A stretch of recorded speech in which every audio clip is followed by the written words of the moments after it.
बाअदब बामुलाहिजा होशियार हिंदुस्तान के तख्त पर सवार प्रधानमंत्री मोदी को नोबेल पुरस्कार दिया जाएगा। सारे आवाम को सूचना दी जाती है, खबरदार होशियार, कोई कान न खिलाए, नाक ना हिलाए, कोई छींक ना मारे। लेकिन प्रधानमंत्री, भले ही जनता भूखी मर गई हो, लेकिन प्रधानमंत्री मोदी को नोबेल पुरस्कार मिलने वाला है।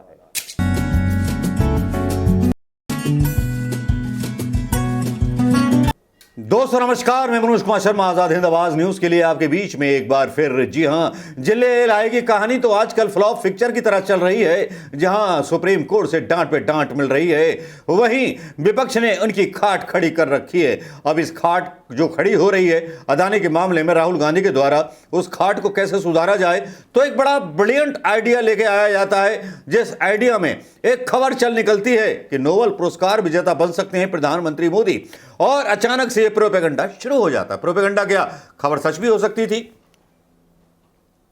खबर सच भी हो सकती थी, लेकिन खबर क्या वाकई में सच्ची है कि नोबेल पुरस्कार मिलने वाला है प्रधानमंत्री मोदी को। या प्रधानमंत्री मोदी को नोबेल पुरस्कार केवल इसलिए मिलेगा क्योंकि उन्होंने रूस और यूक्रेन को डांट दिया कि परमाणु युद्ध मत करना।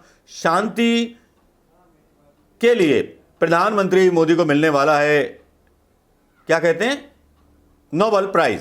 जी हां, आज कुछ इस तरह की खबरों की चर्चा थी पूरी तरह से, जिसमें बड़े बड़े न्यूज चैनल्स, मीडिया चैनल्स ने खबर डाली थी। एबीपी न्यूज लिखता है कि Indian PM big contender for Nobel peace prize says Nobel committee deputy. Narendra Prabhat Khabar बोलता है कि नरेंद्र मोदी हैं नोबेल शांति पुरस्कार के सबसे बड़े दावेदार, विदेशी स्कॉलर ने जताई उम्मीद। फाइनेंशियल एक्सप्रेस लिखता है कि पीएम मोदी को मिल सकता है नोबेल शांति पुरस्कार, नोबेल कमेटी के डिप्टी लीडर के इस बयान से तेज हुए कयास। मोदी की कोशिशों को कर रहा है फॉलो, नोबेल प्राइज कमेटी के डिप्टी लीडर ने की जम करके तारीफ। अब इसमें ABP news, Prabhat Khabar, financial express और हिंदुस्तान जैसे प्रिंट मीडिया ने यह खबर डाली। साथ में नोबेल प्राइज क्या है क्या नहीं है, यूट्यूब पर और चैनलों पर यह खबरें आने का सिलसिला शुरू हो गया। एबीपी न्यूज जो कि राष्ट्रीय चैनल है, समझ सकते हैं इसका मतलब क्या होता है। राष्ट्रीय चैनल जो एक बार बोल दे वो लोग सच मान लेते हैं। हालांकि सोशल मीडिया पर सच उजागर होता रहे, लेकिन वो जो हैं, जो मोदी जी को भोलेनाथ का अवतार मानते हैं, जो मोदी जी को मतलब विश्वगुरु मानते हैं, वो लोग जिनको मोदी जी 80 करोड़ राशन दे रहे हैं, वो लोगों के पास इस खबर का बड़ा पॉजिटिव इंपैक्ट आया और 2024 के चुनाव को लेकर के भारतीय जनता पार्टी की बाँछें खिल गई। एक तरफ जहां बोलते हैं कि विपक्ष झूठ बोलता है, वहां इनके जो ये प्रोपेगेंडा था, ये जो न्यूज़ थी, वो कितनी झूठी है कितनी सच्ची है, व्हाट्सएप यूनिवर्सिटी पर ये चलाई जाएगी, कोई इसकी जांच नहीं करेगा। जो नुकसान करना था वो हो चुका है। क्या सुप्रीम कोर्ट ऐसी फेक न्यूज़ चलाने वालों पर कोई कार्रवाई करेगा? क्योंकि ये फेक न्यूज़ है। क्यों है फेक न्यूज़, इसका भी खुलासा करेंगे। लेकिन सबसे पहले बात करते हैं कि एबीपी न्यूज़ ने क्या खबर बताई। क्या मोदी को मिल सकता है शांति नोबेल प्राइज? कमेटी के डिप्टी लीडर बोले, भारत बनेगा सुपर पावर, मैं भी करता हूं मोदी को फॉलो। नोबेल पुरस्कार स्वीडन के वैज्ञानिक एल्फ्रेड बर्नार्ड नोबेल की याद में नोबेल फाउंडेशन की ओर से दिया जाता है। भारत से संबंधित 10 लोगों को अब तक अलग अलग क्षेत्र में नोबेल पुरस्कार मिल चुका है। नोबेल कमेटी के डिप्टी लीडर एसले तोजे ने एबीपी न्यूज से खास बातचीत की। एबीपी न्यूज ये दावा कर रहा है कि उसने खास बातचीत की है। देखिए आप, एबीपी न्यूज के संवाददाता अभिषेक उपाध्याय से एक्सक्लूसिव बातचीत में एसले तोजे ने पीएम मोदी की जमकर तारीफ की। पीएम मोदी की खूबियों को तारीफ करने वालों में नोबेल प्राइज कमेटी के मेंबर का नाम भी शामिल हो गया है। एसले तोजे ने कहा, भारत का सुपर पावर बनना तय है। देश में 80 करोड़ लोगों को फ्री राशन बांटना पड़ रहा है और सुपर पावर बनने चला है भारत एक शक्तिशाली और अमीर देश बनेगा। क्या सपने दिखाए जा रहे हैं। प्रधानमंत्री मोदी ने जो कदम उठाए हैं, हमारी उस पर नजर है। हमें पूरी उम्मीद है कि उन्होंने जो पहल की है उसमें कामयाब होंगे। मैं भी पीएम मोदी को फॉलो करता हूं। प्रधानमंत्री मोदी को अपनी सरकार की कामयाबी के सहारे के लिए एक झूठी न्यूज बनानी पड़ रही है, फेक न्यूज बनानी पड़ रही है, जो राष्ट्रीय चैनलों के द्वारा चलाई जा रही है, व्हाट्सएप यूनिवर्सिटी के द्वारा चलाई जा रही है। भाई धन्य हो प्रधानमंत्री मोदी, कुछ सही काम तो कर नहीं पाए, केवल धर्म का नाम लेके आगे बढ़ गए। पीएम मोदी को शांति पुरस्कार मिलने वाला है। नोबेल कमेटी के डिप्टी लीडर एस तोजे ने बातचीत में कहा, मैं चाहता हूं दुनिया का हर लीडर शांति के लिए काम करे। पीएम मोदी जैसे शक्तिशाली लीडर के पास ऐसा करने के बहुत मौके और काबिलियत है। क्या पीएम मोदी वैसी शक्तिशाली है या हिंदुस्तान की आबादी और हिंदुस्तान के बॉर्डरों में शक्ति है? ये शब्दों का हेरफेर देखिए, इस हेरफेर को समझिए। शक्तिशाली है 135 करोड़ की वो जनता जो इस सरकार के ऐशो आराम के लिए रोजाना टैक्स देती है। समझिए इस गणित को। जब आप टैक्स देते हैं तब उस खर्चे से सड़कें बनाई जाती हैं और उन सड़कों पर भी आपसे टोल टैक्स लिया जाता है। खैर, विषय लंबा हो जाएगा। खबर बात कर रहे हैं कि पीएम मोदी को नोबेल पुरस्कार पर जिस तरह से खबरें चलाई गई वो कितनी सच्ची थी, कितनी झूठी थी, और एस्ले तोजे के नाम का हवाला दिया गया। फाइनेंशियल एक्सप्रेस लिखता है पीएम मोदी को मिल सकता है नोबेल शांति पुरस्कार। नोबेल कमेटी के डिप्टी लीडर के बयान के बाद तेज हुई अटकलें। आप देखिए किस तरह से सुइयां घुसाई जा रही हैं। यहां भी सेम जो मतलब जो कहानी है वो सेम है कि उसी तरह की खबरें डाली गई हैं। तो जो द्वारा तारीफ की जाती है मोदी जी की, ब्ला ब्ला ब्ला ब्ला, ये सारी चीज़ें ये मैं यहाँ डाल रहा हूँ, उनको दोहराना नहीं चाहता कि क्या बोला क्या नहीं बोला। आपका टाइम वेस्ट होगा, टाइम बहुत कीमती है और टाइम का मुझे ध्यान रखना भी है। क्योंकि फिर लिखता है प्रभात खबर, नरेंद्र मोदी हैं नोबेल शांति पुरस्कार के सबसे बड़े दावेदार और इनका नाम कमेटी को चला गया है। एस्ले तोये ने कहा कि प्रधानमंत्री नरेंद्र मोदी नोबेल शांति पुरस्कार के सबसे बड़े दावेदार हैं। उन्होंने रूस यूक्रेन के बीच जारी लड़ाई में परमाणु हथियारों के इस्तेमाल न होने देने के लिए पीएम मोदी के प्रयासों की सराहना की।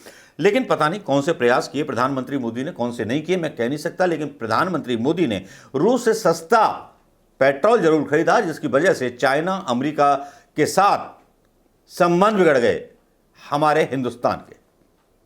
अमेरिका के राडार पर आ गए। अमेरिका ने और नाटो देशों ने, यूरोपीय देशों ने मना किया था कि मत लो, लेकिन इन्होंने रूस से, जब रूस अलग थलग पड़ गया था यूक्रेन के मामले में और सिंपैथी यूक्रेन को मिल रही थी, तब इन भाई साहब ने जो था पेट्रोल सस्ते दामों पर खरीदा और अपनी जनता को महंगे दामों पर दिया।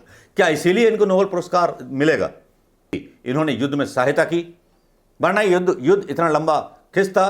प्रधानमंत्री मोदी को नोबेल पुरस्कार तब दिया जाता जब रूस के विरोध में और मुल्कों के साथ खड़े होते प्रधानमंत्री मोदी। लेकिन मोदी के बारे में जिस तरह का एक कैंपेन चलाया जाता है और ये दावा किया जाता भारत महाशक्ति बन जाएगा, हिंदुस्तान के लोग सोचते हैं महाशक्ति बन जाएगा, महाशक्ति बन जाएगा। अबे भिखारी हो, कहां से महाशक्ति बन जाएगा? ठेके गांव खुल गए हैं और बेरोजगार घूम रहे हो, कहां से महाशक्ति बन जाएगा? भक्तों, मेरी समझ में नहीं आता किस तरह की पब्लिक है और किस तरह की हिंदुस्तान की जनता, ये समझ में आना बहुत मुश्किल है। और इसी तरह की न्यूज़ें फैलाई जाती हैं। ये न्यूज़ें तभी फैलाई गई थी 2014 में। जी हाँ, 2014 में मोदी जी को बड़ा महिमा मंडित किया जाता था व्हाट्सएप यूनिवर्सिटी पर कि मोदी जी ये हैं, वो हैं, फलाना है, ढिमकाना है। क्या मोदी को नोबेल पुरस्कार गुजरात के नरसंहार के लिए दिया जाएगा? क्या मोदी जी को नोबेल प्राइज नोटबंदी में मरे हुए हिंदुस्तानियों की मौत पर दिया जाएगा? या मोदी जी को नोबेल पुरस्कार कोरोना में मरे हुए उन लाखों लोगों के ऊपर दिया जाएगा जिनकी लाशें गंगा में तैर रही थीं, आसमान लाल थे और सरकार के पास कोई इंतजामात नहीं थे? किस बात का नोबेल पुरस्कार दिया जाना चाहिए इस प्रधानमंत्री को, जिसके ऊपर सुप्रीम कोर्ट भी कई बार टिप्पणी कर चुका है? एक दिन देखना, आने वाला समय होगा, ये झूठी खबरें पीछे छूट जाएंगी। लेकिन आप सोच रहे होंगे झूठी खबरें कैसे हैं, तो भैया बताइए, क्योंकि जूता लगाया है एस्ले तोजे ने बयान दे करके, वीडियो डाल करके, और फेक न्यूज बताया है। और हिंदुस्तान के इस मीडिया की क्रेडिबिलिटी वर्ल्ड में भी गिर गई है। क्यों गिर गई है? क्योंकि झूठी खबरें छापते हैं, झूठ फैलाते हैं। एस्ले तोजे का यह बयान प्रधानमंत्री मोदी की उस मोदी भक्त मीडिया की पोल खोल देता है जो दावा कर रही थी कि नोबेल पुरस्कार मिलेगा, और एस्ले तोजे ने इसके बारे में बात की है। सुनिए एस्ले तोजे का बयान। What was in that tweet? National peace and understanding, and as a friend of the India Center Foundation, national peace and understanding, and as a friend of the India Center Foundation. And I'm here in India to talk about geopolitics and development. That said, I am the deputy leader of the Nobel Committee. A fake news tweet was sent out, and I think that we should treat it as all fake news. It's fake. Let's not. ऐसे तोजे का बयान आपने सुन लिया होगा दोस्तों। इसके बाद क्या बाकी रह जाता है? ऐसे तोजे के बयान ने स्पष्ट कर दिया कि हिंदुस्तान का प्रिंट मीडिया और मीडिया कितना गिरा हुआ है। वो जो राहुल गांधी ने विदेश में बोला वो आज सच साबित हो गया, एक सबूत के तौर पर इंटरनेशनल मीडिया के संज्ञान में आ गया। नमस्कार, जय हिंद। भैया मोदी जी, ये जो मीडिया झूठी खबरें चलाता है ना, आपकी प्रशंसा करने के लिए, आपसे ज़्यादा पैसे लेने के लिए, एडवर्टाइजमेंट लेने के लिए, एक दिन तुमको खुद बर्बाद कर देंगे। ये हिंदुस्तानी मीडिया है, इनके पास कोई सबूत नहीं होता। ये पुलिस से भी ज़्यादा खतरनाक हैं। पुलिस तो सांप को रस्सी बनाती है और रस्सी को सांप, लेकिन ये तो सांप को जो है जंजीर बनाते हैं और जंजीर को फांसी का फंदा। नमस्कार, जय हिंद दोस्तों।